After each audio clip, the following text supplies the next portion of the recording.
Hey! Bambo. Yes! World Cup 2018! Woo!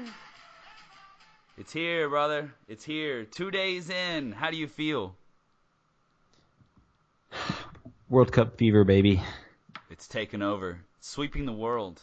Dude, I can't wait. What day do the United States play? Oh, God. that All right, I'm hurts. out. Worst World Cup ever. Peace. Adios. Bye, everybody. It was good. We had a good run. Man, all right. Here for part 2 of our World Cup preview. We had some technical difficulties. We've done this once, so we're going to do it again, and we're going to do it better.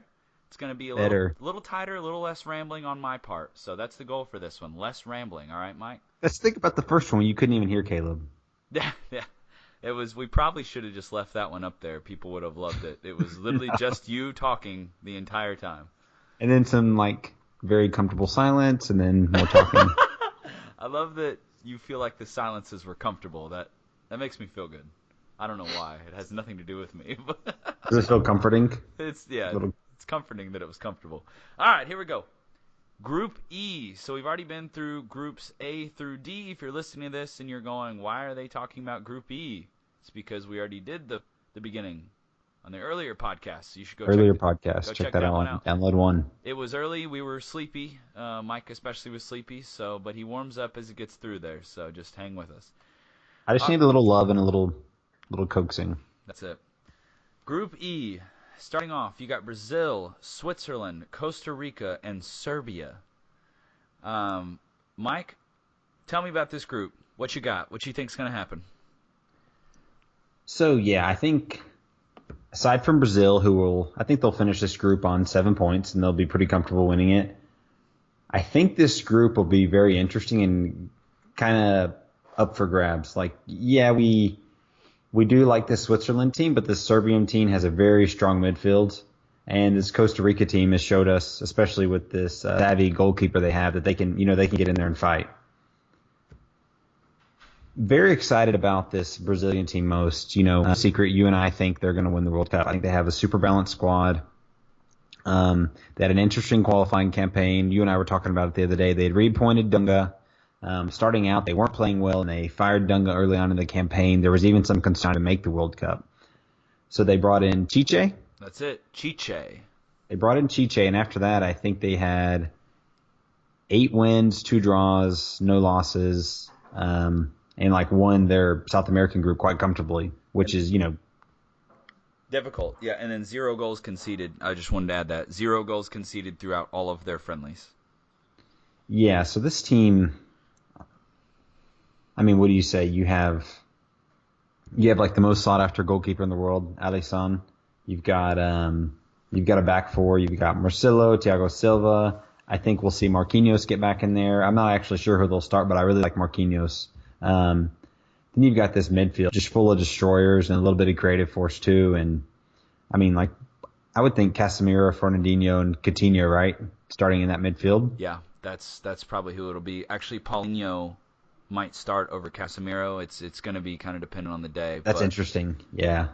Either one of those guys can start, but Casemiro delivered an absolutely world-class ball to Roberto Firmino last week in their friendly. And so, that's just, that midfield is very, very good. I don't think it's the best midfield in the world, but they've got a little bit of everything. And then you have this top, they have Neymar back. Things are looking good, but remember, they were playing quite well without him. Yep. Neymar coming back, cinches it back up. But, you've still got these world-class players like Willian, and you've got these 2 really technically good and very different. They can add different things depending on what you need in a game, and Gabriel Jesus and Roberto Firmino. It's not Firmino. Yeah, it is not Firmino. It's Firmino, yes. And so this goes back to a conversation that we had on the first recording that I definitely think we need to make sure we mention here. There is a large internet debate going on as to who should be the starting striker for Brazil. Because the internet is filled with a very large number of Liverpool fans. When you go on Twitter or on Reddit or most social media sites regarding this Brazil team, you're gonna in the comments from the trolls, you're gonna see a lot of stuff about Bobby Firmino is better than Gabriel Jesus, Firmino greater than Jesus, that type of thing. So it's definitely the Liverpool fans are salty. Brazil has chosen Gabriel Jesus as their heir apparent. They have chosen him to wear the proud Brazilian number 9 jersey, which, as you know, is a massive, massive deal. And right now, I think he is going to be the starting striker for Brazil. Manchester City's Gabriel Jesus. We will see if that continues. It's going to be based on his performance. He does, in his defense, he does have a really, really good rapport with Neymar. They're supposed to be very, very close, best buddies, roommates, and they link up together really, really well. So that's something to look out for when watching this Brazil team, is to see the link up between Neymar and Gabriel Jesus up front. And I do expect Gabby to be on a short leash. If he starts missing sitters and missing good chances, Firmino's gonna be in there in a heartbeat, and he can do a lot. So it's nothing against Firmino, because he is an incredible player. Yeah, I expect to see. Yeah, like Chiche's had Jesus starting, but I mean, I expect to see like Firmino getting some playing time too. Like you said, he's pretty adaptive. He can slide on the left and right wing, knows how to make space, can drop in the midfield. So I just see it as a bonus. And Firmino's a team player. I don't think there's no bad blood there or anything like that. No. I think just two very strong players competing for a position. And like you said, if Jesus drops out of form, expect Firmino in there, because Firmino was on fire this year. Yep. It'll be interesting to see what we get out of Felipe Coutinho during this World Cup. A lot of the creative work is going to fall on his shoulders. He's going to be needing to be the one to provide those good through balls up there for Neymar and for Gabriel Jesus. In addition to that, we're going to need to see Casemiro, Fernandinho, Paulinho. Those guys are going to have to step up. The Manchester United fans out there, I know they were very disappointed by the injury of their new signing, the Brazilian Fred. And what's really something I think is funny is that there used to be a Fred that played striker. I am blessed to have a few friends from Brazil, because I've been blessed to get to go there a few times. And my best Brazilian buddy, he sent me a message during the last World Cup and said, injury report for the day, Neymar is injured. Somebody else, I don't remember who he said, is injured, and unfortunately Fred is healthy. And I was just like, oh man. And that was the Fred who played striker. This is a different Fred who's playing midfield. But I know that the Man U fans out there are very bummed about the midfielder Fred's recent injury that happened during training. So it's a bummer to see him, because I do highly rate him. He's a great player. I think for as weaknesses go for this squad, the defense has got to be the weakness. But this is a very balanced team, and Chiche is a defensive coach. That's one reason why he was brought in to coach this squad, to manage the squad, is because he is known for getting teams solid in their defense, to getting them aligned well, to getting their formation right, so that they don't ship a bunch of goals. And that's what you've seen from Brazil since he's come in. The goal scoring has continued, but their defense has gotten much better, as I mentioned, with the 0 goals conceded during their friendlies.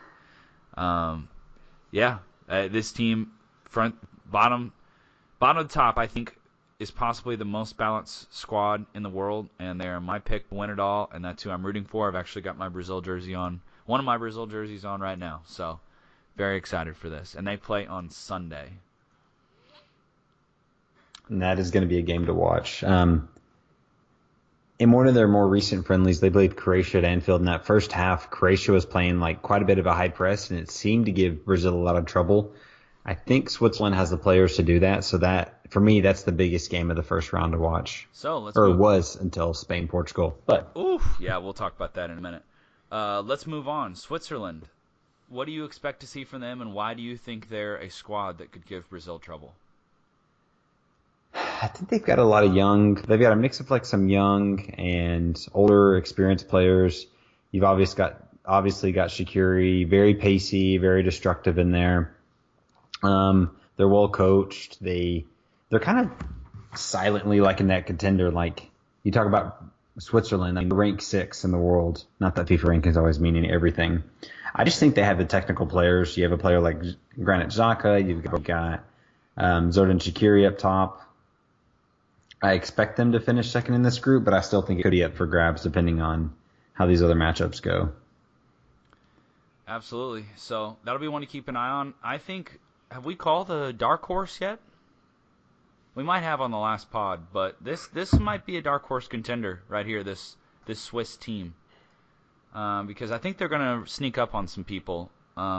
They don't have a lot of superstars. When your biggest superstars are Granit Xhaka of Arsenal legend and my boy Shaqiri. How do you even say his first name? Xherdan Shaqiri. I was listening to a podcast and they said Xherdan. So Xherdan. All right. I love him though. I love the way that he plays. He just got relegated with Stoke, and so I'll be hoping that he gets offloaded so that he doesn't play in the championship, because I don't know. You think that's a whole different conversation, but I wonder if Stoke are coming back up. But I digress. Let's just keep going. I don't think there's any way he stays. No. Yeah. So moving on in this group, you've got Costa Rica. Costa Rica's star player is none other than Real Madrid's what's the term that I should use? Much criticized, greatly criticized keeper. Unsung hero. Yeah. Keylor Navas. There is not a lot of star power on this Costa Rican team, but this is a team that plays a very South American style of football. They play very hard. They've got some flair in them, and they're definitely a team not to be underestimated. I think they could possibly get out of the group. I don't think they're going to go super far in the tournament, but I think it's between them and Switzerland for second place in this group. I agree. What you got about Costa Rica, Mike? Anything? No, I don't really have anything to add. No, I agree with everything you've said. Okay. I think they're a gritty, exciting team, fun to watch in that sense. Definitely like punching above their weight. Yeah. Moving on to Serbia. This is a team that I don't expect to do very much. I do not believe they will make it out of the group. They can always come through and surprise you, but I mean their star player is ex-Chelsea player, now Man United player, Nemanja Matic. We all know him as Matic. Yeah. Nemanja Matic for Manchester United, holding defensive midfielder. This Serbian team does not have a ton of talent. They've got an ex-City player, Alexander Kolarov. Shout out Dalton Miller. Dalton Miller's favorite player for the beginning of his City fandom. But Kolarov's very old. He's not going to be doing much left back. I just don't think that this team has the midfield or the attacking prowess to really get it done. So, don't have too much else to say about them. Anything? Could be exciting in spurts. This player Savic that plays for Lazio now. Juventus won him. Real Madrid won him. He's 23. He might break like 80, 90 million this year. I'm excited to watch him play because I don't watch a lot of Serie A, but all these big teams are chasing him. So, I mean, I think you touched on it. Not a lot of huge talent, but if they're going to do something, it'll be in this midfield with Matic and Savic. Now, who is the kid you said that everybody's chasing? Sergej Milinkovic-Savic. Okay. And he plays for who right now? He plays for Lazio. Okay. That is a team definitely not on my radar. Give me your second place out of this group, brother. Costa Rica. Brazil, Costa Rica. South America, baby. There you go. How about you? I think, man, something like my heart says Costa Rica, but my head says Switzerland. Like I want to be romantic, and I'm underestimating them again. But I'm going to say Switzerland. Nice. Moving on, Group F. This is the group where I like to refer to it as the haves and the have-nots. The haves, Germany, Mexico. The have-nots, Sweden and Korea, South Korea. Germany is ranked number 1 in the world in the FIFA rankings. They are coming off of winning the last World Cup. They have an absolutely unbelievable team, unbelievably talented, and I think Brazil actually, as far as Vegas odds, are the favorites to win the World Cup. But man, you can't can't count this Germany squad out. Just stacked from top to No. bottom. It's one of the only teams when you're subbing a player off, you literally have someone coming on that's identical. Like that's what this team is up with. And like you and I had an extended conversation the other day about it. Leroy Sané not making it. Like that's kind of the news of this selection squad. Otherwise, it pretty much picks itself. Brandt coming in over Sané. And basically, like you had said, and I read up a little more on it, like Brandt had just been performing better at a national team level. I heard something interesting though, and I don't know if this played into it. So last year, Leroy Sané had nose surgery, and he chose to have nose surgery, and Brandt went to the Confederations Cup with the team. So I don't know, like as a coach, like if you look at things like that. I do think that played into it, and just so everyone knows, it was not cosmetic nose surgery. It was he had his canals. He was getting a tattoo of himself on the inside of his nose. Wow. No, he wasn't.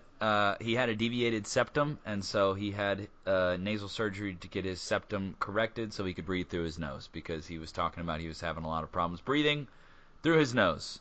Thank you. Just wanted to clear the record on that. But yes, he is a pretty boy, and he does have too much of a tattoo on his back. It is ridiculous, but whatever. Gotta have confidence, right, Mike? And you know who has confidence on him? Tony Cruz. Tony Cruz, man, the silky smooth, like beautiful. Yep. Okay, too much soccer. He's a class player. Speaking of not beautiful, Mesut Ozil, right Bug next eye. to him, the alien man himself. We will see what he can do in this tournament. And he normally does play pretty well for Germany, I think. But I tell you what, he's coming off of a record low year with Arsenal, so he's going to need to show something during this World Cup. Interesting note, I heard that Jerome Boateng is willing to leave Bayern Munich. Wouldn't mind having him at my club. Would you mind having him at your club? Man, he's amazing, and he's quite the academic. I follow him on Instagram. Like the stuff that he posts, I mean, like a lot of footballers are very intelligent like that. Like speak 3 different languages and stuff. Nah, dude, he's a monster. Yep. So this German squad, they're super balanced. Them and Brazil, they are the two favorites. This defense is good. This midfield is unbelievably stacked. And I think the only place that you might be able to fault Germany is they are a little weak at striker. They have Timo Werner, who is a young German player, a very classical German player, technical, good bit of speed, but he's not super flashy. He's not Ronaldo or Neymar. He's not going to beat you with a ton of tricks, but he is going to work extremely hard. Mike, tell me a little bit about the other two strikers that they've got that are a little more seasoned than Timo Werner. So Mario Gomez, that's a surprising one for me to make it. I thought Wagner would have came. Wagner is the backup striker Lewandowski, but Mario Gomez, he's kind of slow, more of a target man, which, I mean, that's probably why he came. I think he's so alternatively different than Mueller and Werner, who are pacey and things like that. For me, Mueller, though, my favorite German player, one of my favorite players in the world, world class, has this unique playing style that's really not like a lot of other players. He does not even enjoy being considered a striker. Like I've seen interviews of him saying that he's more of like the heavy metal kind of player. He's very good at finding space. I think what we'll see is a midfield that has Mueller in it supporting Werner. Like that's some lineups I was looking at. I think we'll see like a 4-5-1 basically, and like with the class this team has in midfield, like. I totally agree with that. I think they're going to stack the midfield, and they're going to try to win it in the midfield. That's 100%. The plan of this squad, for sure. So let's go ahead and move on from Germany to Mexico. El Tri or El Tri? I do this every time. I really don't know. El Tri. They are captained by their star player, Chicharito. Chicharito. Gotta love a man with a great nickname. My favorite thing of all time about Chicharito is that he is infamous for the face goal, where the ball came in on a cross. He was in a Man United jersey at the time, which made it even more beautiful. He swung at the ball, almost completely whiffed, but just got enough ball to ricochet it off of his face and into the goal. But the man is classy, though. He in a playing type of way. I don't know if he's very theatrical on the pitch. He's very South American, but he's a really good player, and he's definitely the talisman of this Mexico team. Mike, who are some of the other players to look out for on this Mexican squad? I think for me, the big player to watch, and that I'm super excited to see because I don't watch a lot of. Honestly, I don't watch a lot of other leagues besides England. But we've got this this player forward, Irving Lozano. Chucky. He plays for PSV. Came out of the Barca youth team. Wait, is that true? I don't even know if that's true. No, I'm thinking of another player. But anyways, this guy's considered one of the best players in the Eredivisie. Eredivisie? That's it. Very nice. Eredivisie. So, yeah, like I think him with Chicharito and like the thing about this team is you've got several generations of World Cup players in here. And I think a lot of these players are entering their prime now at the same time. Some of these older guys. Then you've got talents like Lozano in here. And this highly sought-after coach that is so surgical. He's coached a lot of different teams. He's Colombian. I don't know. I think, man, it's going to be very interesting to watch this Mexico team. This will be my dark horse. I didn't even think about making a dark horse. I'm going to call dark horse on Mexico. Wow. I don't think they'll win the World Cup, but I think we could see them making a push to like quarterfinals, punching above because they've got a great mix of players. They've got this really sought after manager. I think I've heard that he'll become the Colombian national team manager after the World Cup. Very cool. Well, I do believe they'll make it out of the group because now we leave the haves and we move into the have-nots. And Sweden have not Zlatan Ibrahimovic anymore. So the most famous Swedish soccer player, the most famous Swedish soccer player of all time will not be playing in the World Cup this year. He will be banging in goals for LA Galaxy back in MLS, and will not be with his national team. Mike, what do you think about that? How do you think they feel without Zlatan there? I think they're fine. I think they'll be fine. And if you don't play qualifying for your team, I don't think you should be in the World Cup no matter who you are. And the whole thing with retiring, and then I think I'll go if the manager calls me and stuff, and then he didn't call him. And the star of this team without Zlatan, and Zlatan said it in an interview himself, is the team is the star. This team has not seen a World Cup in 12 years. They played Italy in the final, the playoff, to, send Italy out. And it's from my understanding, the Swedish nation is very much getting behind this team and kind of falling in love with the team again. I remember I watched some highlights, and you see after the match when they beat Italy, a lot of Swedish players fell down and were crying on the field, play very defensively. They'll withdraw an attack, and I would expect that especially in this group. So it'd be fun to see what they can do. I don't know much about them personally, like where their goals come from. Looks like their top scorer. It's a guy named Marcus Berg. Marcus Berg, yeah. So he plays in the United Arab Emirates. Right. Yeah. Yeah. So he's not playing on a big stage, but he's been banging goals over there so far. So yeah, we'll see what he can do on the big stage at the big dance. All right, moving on from Sweden, we go to the final team in Group F, and that is South Korea. And the best part about South Korea is the smiles. That's right.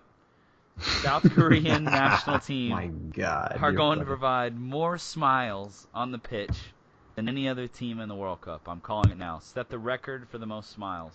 And leading the way in smiles per minute is Tottenham's own Sung Moing-him. Tell me what you like about this South Korean national team, Mike. So I'll touch on him first, the Tottenham I mean, is he a star? Is he a Tottenham star? Absolutely, Is he a fan absolutely. favorite? Where does he fall? Because I remember this guy. So first of all, like let's say something about Pochettino. Like that guy values hard work, and son, the dude will work his socks off. I see him. I see him as a utility player, but he's also very clinical, hardworking. He presses. Um, this team will very much revolve around what he does. That's important. Yeah. The the South Korea team had a decent World Cup qualifying. The problem historically with these like South Korea specifically is the defense. And you play within that kind of weaker like Asian qualifying group, and the competition's just not there to prepare you for it. I'll be interested to see what they do. Traditionally, they're super pacey. They like to use flair and things like that. But within this group that they're in, arguably, I mean, not arguably, like all the other teams are better man for man World Cup ranking. They're going to have to switch their style up and play a little more defensively. And I think that like when your players aren't used to playing that way, it causes some disruption. This So I don't team know. might get shelled. Like, That's yeah. because I don't know if they've got the personnel to play defensively. This could be the punching bag of the group, in my opinion. I could see Germany absolutely hammering them like 6-0 or something like that. Like I'm dead serious. So And here's the thing with this match. So Monday, Sweden will play South Korea at 7 a.m. That match is crucial for both Sweden and South Korea. yeah, It's a must win for both teams, and I think, if we see South Korea have a bad result on that day, it'll be very tough to flip that around. yeah. Moving on, Group G, the penultimate group in our World Cup Part 2 review, starring none other than Belgium and England. And this is another group with the haves and the have-nots because you got Belgium and England, and then you have Panama and Tunisia. I gotta say that even with the pessimistic attitude of England as a country in general, especially when it comes to their national team, it's going to be pretty hard for England not to make it out of this group, Mike. Wouldn't you agree? Yeah, like it's got to be Belgium and England making it out of this group. Which team do you see winning in the group? Man, I mean, isn't it the same story with both these teams? Traditionally, lots of talent, but when you get to this stage, something doesn't line up with their chemistry or whatever. And I think Belgium has the better squad personally. Yeah. I picked Belgium to win this group. And I picked Belgium to win this group as well. They're a very, very good squad, front to back. Thibaut Courtois being their keeper. The Tottenham Hotspur center back pairing, Toby Alderweireld and Jan Vertonghen will be their center backs. Vincent Kompany is possibly fit. He did get a small groin injury in training, and most of the time when he gets a small groin injury, it ends up lasting like 6 months. But we'll see. And there's been rumors that he will be back in time to play in the group stage. And Lord knows, all Manchester City fans know, if Vincent Kompany can play, you stick him out there because the man eats, sleeps, and breathes footy, and he is a leader on and off the pitch. And God bless him. I love him. Megamind, I love you. I know you're listening. Vinny, my man, my captain. Hope you get better, buddy.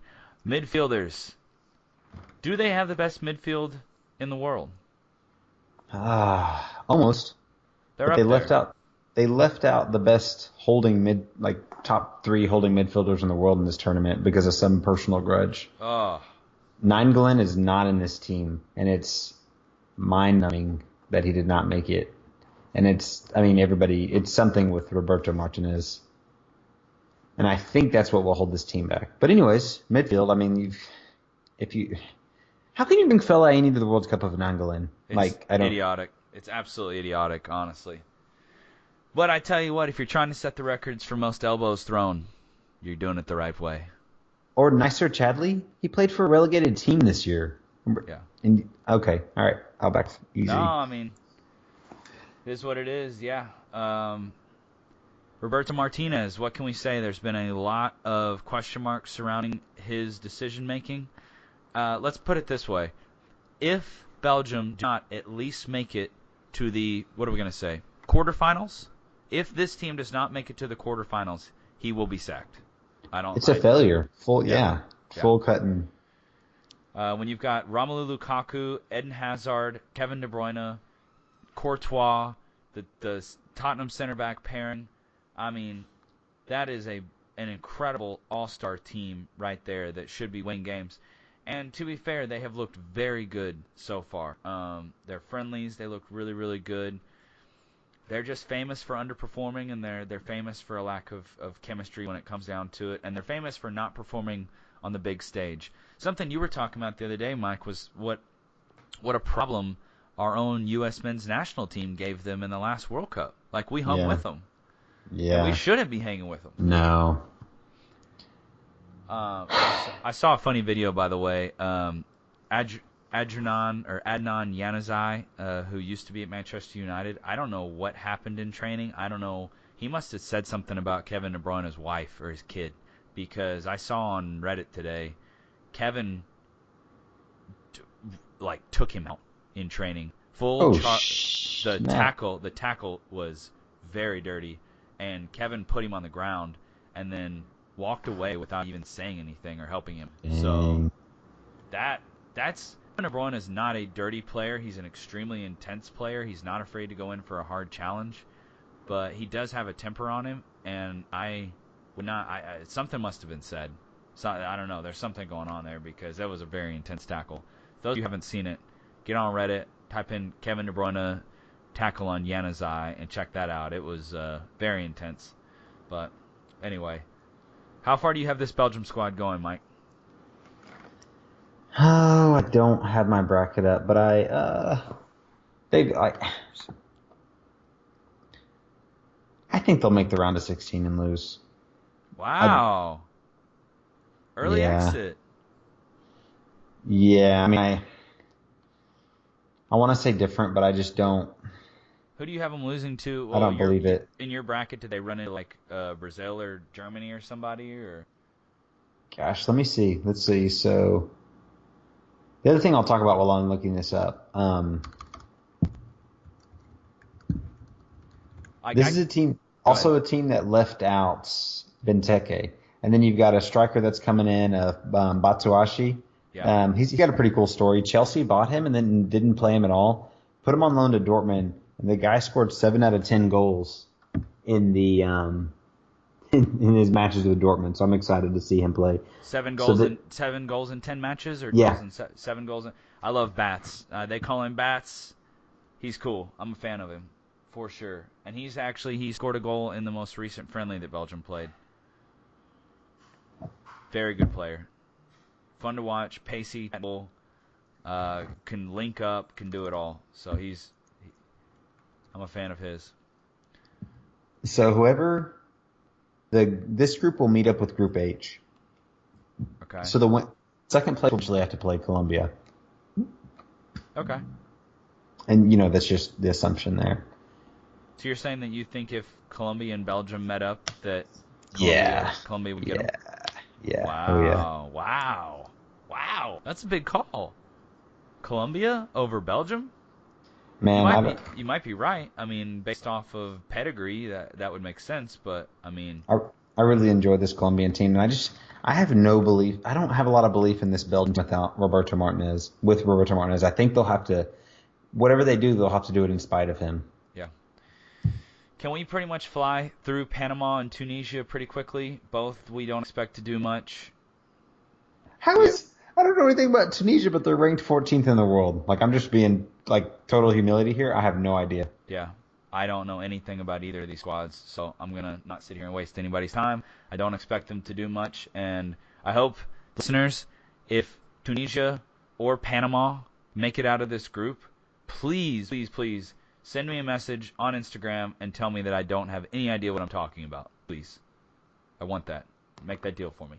Tunisia's ranked one. That's got to be a mistake. They're ranked one behind England. They won the African qualifying Group A, but I mean, I'm not trying to say anything bad about Africa, but they don't have the strongest qualifying group in the world. Anyway, moving on before I get myself in any more trouble with our African listeners, because we do have some African listeners. Shout out. Love you guys. Let's talk about England for a sec. We're getting towards the end here, and we got to give a little bit of time to the team that we know the most about. Let's start at the back. Who would you play in goal? Pickford, Butland, or Pope? And we know that Pickford is probably going to be the guy. There was some debate about it. And where's Joe Hart, really? I mean, that's the most important question, I think. Yeah, man, that's a big like turning over the guard. Like Joe Yeah. Hart's not a bad keeper. Well, he is now. I disagree. He is a bad keeper now, but I think that shows how fast someone can fall. I think he's a bad keeper now. I really do. His head's gone. I think it'll be. I don't have a great opinion on the difference between the two of these. I know they're both good shot stoppers, but I think I've pretty much seen that they're committed to Pickford, and he's decent. You know, in my watching Liverpool against Everton and watching Everton, you know, when I have. I know that Pickford is considered better and was a lot more expensive transfer for Everton, but who wasn't an expensive transfer for Everton? You know what I'm saying? Like, does it really mean anything? Mm-hmm. Shots fired. Cannot wait to have Kaysen on here, by the way. Next week, my brother should be on the pod. He's a big flake, but he'll actually be at my house, so we'll see. He'll avoid it. He'll probably had plans or something. He's also the only Everton fan we know, so I got to save up all my Everton shots for him. So we'll. God, it's not fun. Big Sam is gone. Like I can't. Like that took out all the fun out of it for me. Yeah.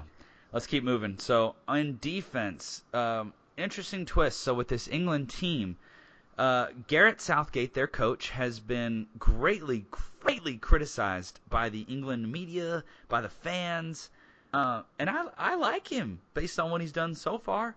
I think that he's doing some good things. He's really been implementing a more aggressive style to England's style of football. So they're trying to play three at the back, and play out from the back and play a possession style of football. So I do believe that going into the tournament, their most consistent three center back pairing was Gary Cahill, John Stones, and Kyle Walker. And Kyle Walker is not a center back. Kyle Walker is a right wing back or a right back. But Southgate has asked him to adapt to playing on the right side of a three at the back system, and he's actually had some good success. He provides a lot of pace to that back line, and so I think it's something to watch. Cahill, we know that he's a decently solid defender, and then you've got Stones, who's definitely the ball player out of those three. Stones is the one who's most likely to make that big mistake that's going to cost you a goal, and I'd like to say that. I do have a very fond place in my heart for that young man, and he is supposed to be the eventual captain of Manchester City, but he hasn't shown it to me consistently yet. He had a really good start to our last season, 2017-2018 season. He had a really, really good first half of the year, and then he got injured, and he wasn't even able to make the starting squad for the second half of the year once he came back. So really, I'm hoping for Stones to have a good World Cup, but if he makes a mistake, do expect him to be an easy and quick scapegoat for the ever criticizing England media and England fans.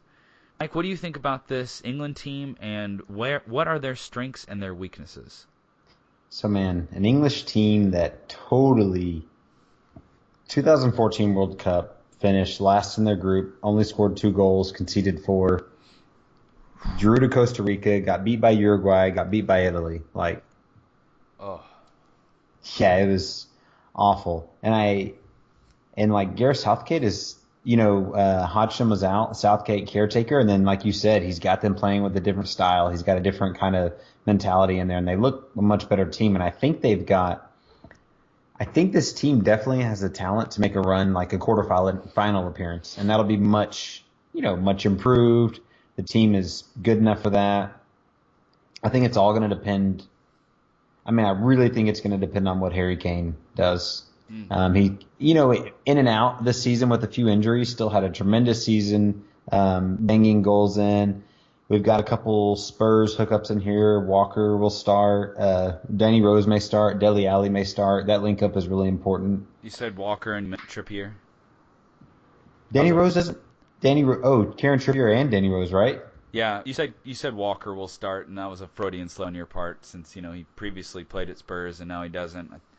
You were like, Oh that wow. was a deep burn, and you just felt it right there. So Ooh, good for you. Next level.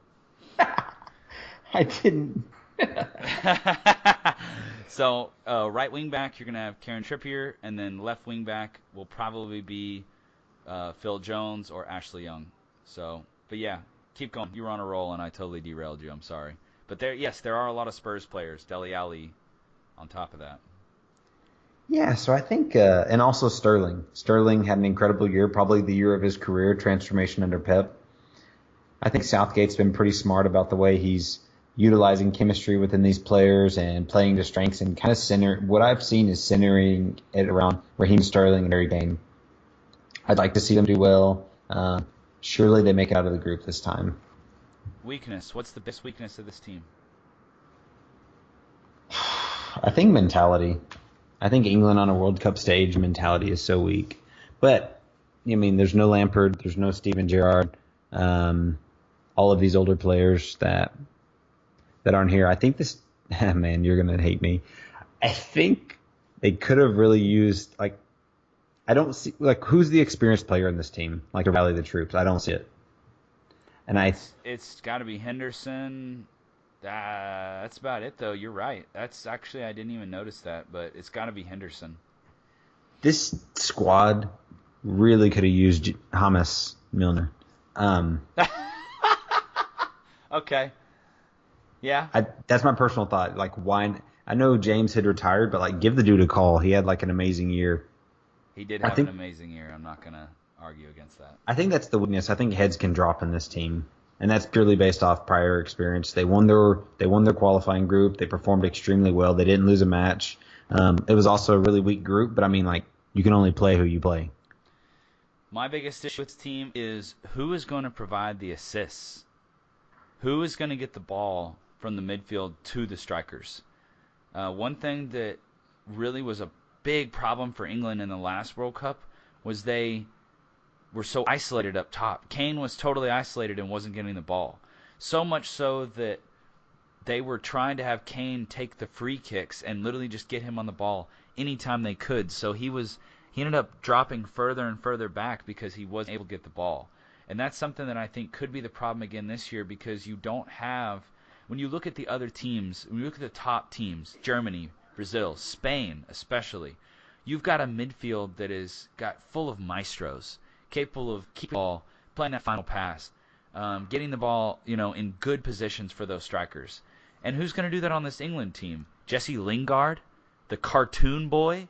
Like, are you kidding me? It's ridiculous. So that is an absolute weakness. They're going to be counting a lot on Dele Alli, on Loftus-Cheek, on Hendo, on Jesse Lingard, in order to play those passes, those cutting, decisive passes up top to the forwards. And I think that's going to be a problem for them.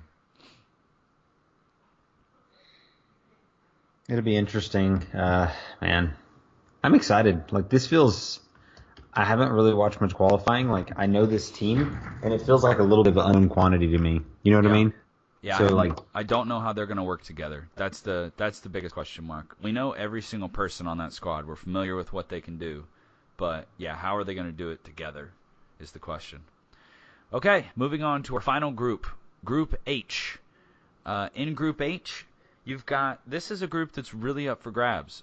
You've got a nice blend of teams here that honestly any two teams could come out of this group.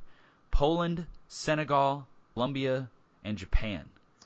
So, Mike, tell me, who do you think are going to be the top two, and who do you think will be left behind in Group H? so for me, winner of this group is going to be Colombia. Okay. And I'd, man, I want to. I think it's going to be Colombia and Poland. I want to say Senegal, but this team's got a few weaknesses that'll affect how they stack up. I think they could be very exciting and do something interesting and have a chance of taking second place. That you bet they definitely believe that. Um, So we know but that Colombia have that pedigree, right, of that good run from the last World Cup. Tell us why else you think they will possibly go far in this tournament again. Man, I think they've built this team around this world class player who loves playing for his national team. James Rodriguez, I mean, as South American players often do, has this huge passion for playing for the team, and that was a problem at Real Madrid. He wasn't the man, so to speak. I think this team's also got a lot of pacey players. A pretty decent midfield. You've also got Cuadrado. He's a Juventus winger, got a lot of pace. I don't know a lot of these midfielders, and then you've got Radamel Falcao up top. Didn't really make much in the last World Cup. I think he was injured actually. Been in pretty good form for Monaco. Come back. He's now captain of that team. I like the way they play. I think they have a lot of belief when they play. I watched a match recently. They were down 2-0 to France. Came back in the second half, beat them 3-2. This team believes. This manager that they have, they're one of the only teams coming into this World Cup. One of the few teams coming into this World Cup that had the same manager for 2014 as they do here.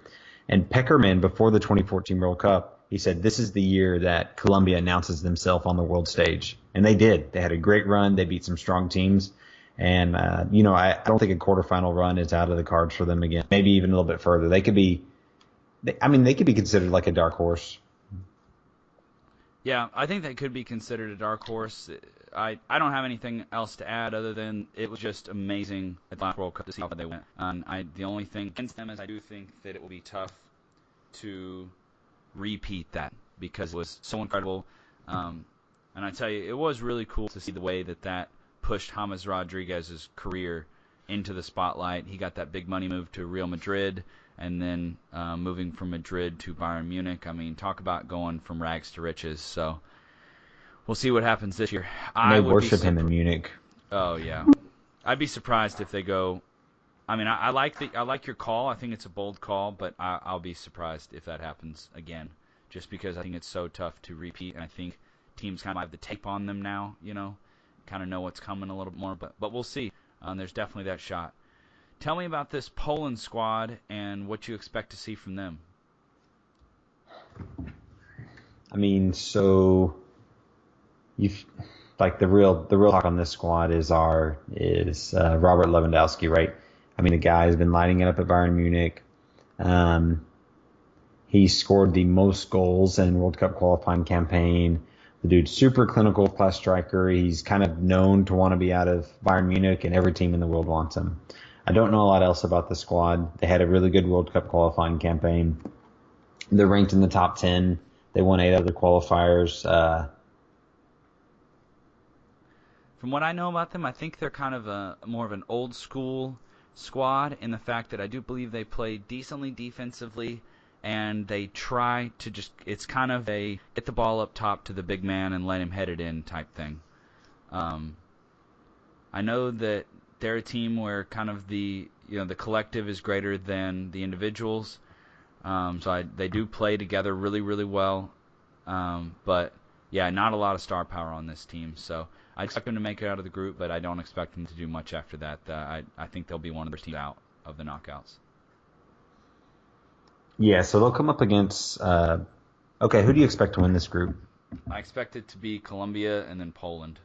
Yeah, so Colombia will come up against, so hypothetically, England. Do you think England will take that Colombian team out? Oh boy. You know what? I'm gonna say yes because the Brits are so down. I'm gonna go the opposite and say yeah.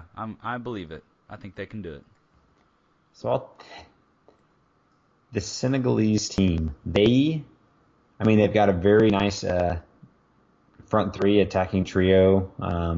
Sadio Mane, Keita Balde, and I believe the other one that usually strikes is Moussa Sow. They've got that, but my understanding in this midfield, it's a lot of really polished, strong, kind of holding center defensive mids, and this team does not transition well from defense to attack. They tend to counter, they pull back in the shell, and I think it'll be too much enough. You've got two other teams who want to score goals. Anything on Japan? Nah, I think they're going to be the punching bag of the group. Yeah. I'm sorry to our Japanese listeners. Sorry, guys. Gonna get beat up. Just what it is. Take it on the chin. Yeah. um, so we've gone through all the groups super quickly, and we're going to be, guys, I hope that during this World Cup period, we'd like to do more frequent pods, getting them out maybe a couple a week. We'll see how everything works out. But we have already started. The games have begun, and man, what a start it has been. Russia came out of the gate yesterday on the first day, just pouring the goals out, winning 5-0. Was that right, Mike? 5-0? 5-0. They scored 2 goals in stoppage time. And it was a bloodbath, and some beautiful, beautiful goals. And then the goals kept coming today. Had an incredible 3-3 draw between Spain and Portugal. Mike, did you get to watch that game? Or at least see the highlights or anything? I did. I did get to watch the game. This Spain team, you fire your head coach 2 days before or a few days before the World Cup. Like, I was very skeptical coming in. They've kind of got they've got an incredible squad. I mean, you're still starting players like Iniesta. I don't know. They've got this new style of play. They're much more deliberate with their possession. They are keeping possession, but they're not so much the tiki-taka. They're being more direct. And they more or less outplayed Portugal today for me. But Portugal and Cristiano Ronaldo, it's like this force. And I think we saw it in the Euros. But now this Portuguese team has got like a little bit more of a creative midfield. And you've got you're giving Ronaldo some help. You got, I think, Bernardo Silva especially. Like, they didn't have that outlet for him. I mean, Eder was their strongest player. They're their strongest player. But anyways, an incredible game. I think there were like 3 total lead changes, with Cristiano scoring this incredible goal in the 88th minute, and Nacho having this insane way out the box strike, swerving in. I mean, best game of the World Cup so far for me. It started off incredibly, and man, I really cannot wait. It's really going to kick off tomorrow. Got 4 games on the schedule tomorrow, starting at 5 a.m. Oh, goodness gracious! So, hope everybody's ready to get up nice and early. If you're looking to watch all of the games, France is playing Australia at 5. Argentina is playing Iceland at 8. Peru is playing Denmark at 11, and Croatia is playing Nigeria at 2. And then on Sunday, Costa Rica, Serbia at 7, Germany, Mexico at 10, and Brazil, Switzerland at 1 o'clock on Sunday. I cannot wait to watch my Brazil boys play. So, Mike, you ready to sign off on this one? I'm ready, man. I'm good to go. Good. Thanks, everybody, for listening. Hope somebody gets something out of this. If not, no big deal. We just wanted to get it recorded because, if nothing else, at least we can go back later and make fun of how bad we were. But, well, thanks everybody so much. It's been another episode of Mike and Lev's Talk Football. We'll catch you guys real soon.